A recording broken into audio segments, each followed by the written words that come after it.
Surya Kitchen സ്വാഗതം. ഇന്ന് നമ്മൾ വളരെ ഈസി ആയിട്ട് ഉണ്ടാക്കാൻ പറ്റുന്ന ഒരു മഫിൻ ആണ് ഉണ്ടാക്കി കാണിക്കുന്നത്.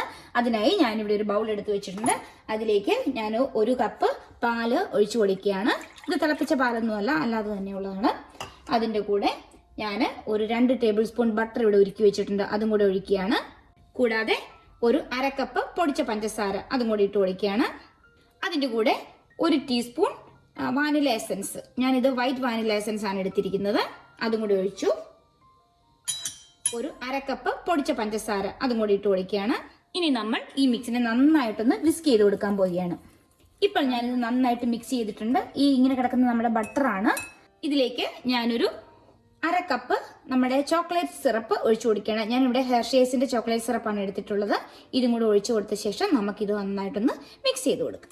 ഇപ്പൊ ഞാൻ എല്ലാം കൂടെ നന്നായിട്ട് മിക്സ് ആക്കിയിട്ടുണ്ട്. അടുത്തതായി ഞാൻ ഇതിലേക്ക് 1 കപ്പ് മൈദാമാവ് ഇട്ട് കൊടുക്കുകയാണ്. അതിന്റെ കൂടെ തന്നെ ഒരു 1/2 ടീസ്പൂൺ ബേക്കിംഗ് പൗഡർ, ഒരു 1/4 ടീസ്പൂണിന്റെ പകുതി ബേക്കിംഗ് സോഡ. അതിനുശേഷം ഞാൻ ഇതെല്ലാം കൂടെ ഒന്നും കൂടെ ഒന്ന് ജെന്റിലായിട്ട് ഇങ്ങനെ ഇളക്കി കൊടുക്കുകയാണ്. ഇപ്പോൾ ഇതാ ഞാൻ നമ്മളുടെ ഈ ബാറ്ററിനെ നന്നായിട്ട് മിക്സ് ആക്കി എടുത്തിട്ടുണ്ട്. അതായത് കട്ടയൊന്നും കിടക്കാണ്ട് നന്നായിട്ട് മിക്സ് ആക്കിയിട്ടുണ്ട്. നമുക്കൊരു സ്പാറ്റിൽ വെച്ച് സൈഡെല്ലാം ഒന്ന് ഇളക്കി കൊടുക്കാം.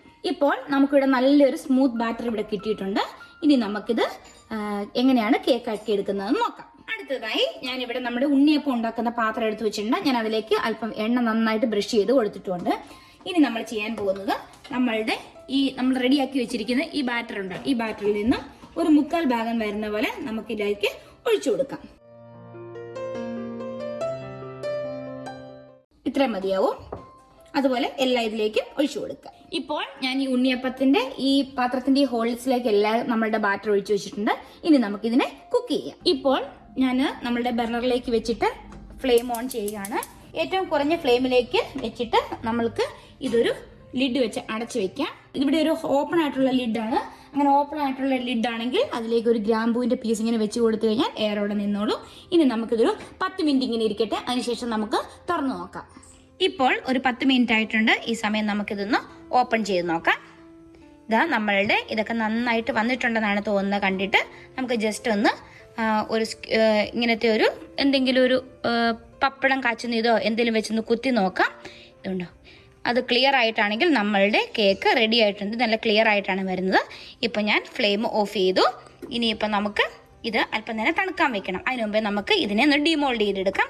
ഇതിപ്പോൾ നോൺ സ്റ്റിക്ക് ആയതുകൊണ്ട് പെട്ടെന്ന് തന്നെ നമുക്ക് ഇതിൽ നിന്ന് എടുത്തു മാറ്റാൻ പറ്റും. ഇപ്പോഴിതാ നമ്മളുടെ മഫിൻസ് ഇവിടെ റെഡി ആയിട്ടുണ്ട്.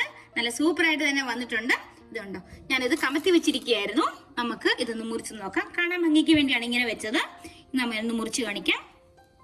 ഇതുണ്ടോ, ആകമൊക്കെ നന്നായിട്ട് വന്നിട്ടുണ്ട്. നല്ല സോഫ്റ്റ് ആയിട്ട് തന്നെ ഇരിക്കുന്നുണ്ട്. അപ്പോൾ നിങ്ങൾക്ക് എല്ലാവർക്കും നമുക്ക് ഈവനിങ് ടീ ടൈമിലൊക്കെ അപ്പോൾ തന്നെ ഉണ്ടാക്കി എടുക്കാവുന്ന ഒരു കേക്കാണ് ഇത്. ചെറുതായിട്ട് ചൂടോടെ കഴിച്ചാൽ നല്ല ടേസ്റ്റ് തന്നെയാണ്. നമുക്കൊന്ന് കഴിച്ചു നോക്കാം. നല്ല ആവശ്യത്തിന് മധുരമാണ് എനിക്കുള്ളത്. അപ്പൊ നിങ്ങൾക്ക് കൂടുതൽ മധുരം വേണമെങ്കിൽ അതിനനുസരിച്ച് ഷുഗർ ആഡ് ചെയ്യുക. പിന്നെ ഈ ചോക്ലേറ്റ് സിറപ്പിന് പകരം കൊക്കോ പൗഡർ വേണം നിങ്ങൾക്ക് ആഡ് ചെയ്യാം. ഇതില് ബട്ടറിന്റെ ടേസ്റ്റ് ഒക്കെ കിട്ടുന്നുണ്ട്. അപ്പൊ നല്ല സൂപ്പർ ആയിട്ട് തന്നെ വന്നിട്ടുണ്ട്. അപ്പോൾ നിങ്ങളും ഇതുപോലെ തന്നെ ഒന്ന് ഉണ്ടാക്കി നോക്കാം. ഇതുകൊണ്ട് ഈ കേക്ക് നോക്കി നല്ല സോഫ്റ്റ് ആയിട്ട് തന്നെയാണ് ഇരിക്കുന്നത്. അപ്പോൾ കുട്ടികൾക്ക് പോലും ഉണ്ടാക്കുന്ന രീതിയിലാണ് ഈ കേക്ക് ഇവിടെ നമ്മൾ ഉണ്ടാക്കിയിട്ടുള്ളത്. അപ്പോൾ നിങ്ങളും ഇതുപോലെ ഒന്ന് ഉണ്ടാക്കി നോക്കുക. ഉണ്ടാക്കി നോക്കിയിട്ട് അഭിപ്രായം പറയണം കേട്ടോ, എങ്ങനെയുണ്ടെന്ന്. അപ്പോൾ ഇനി പുതിയൊരു വീഡിയോ ആയിട്ട് കാണുന്നവരെ ബൈ ബൈ.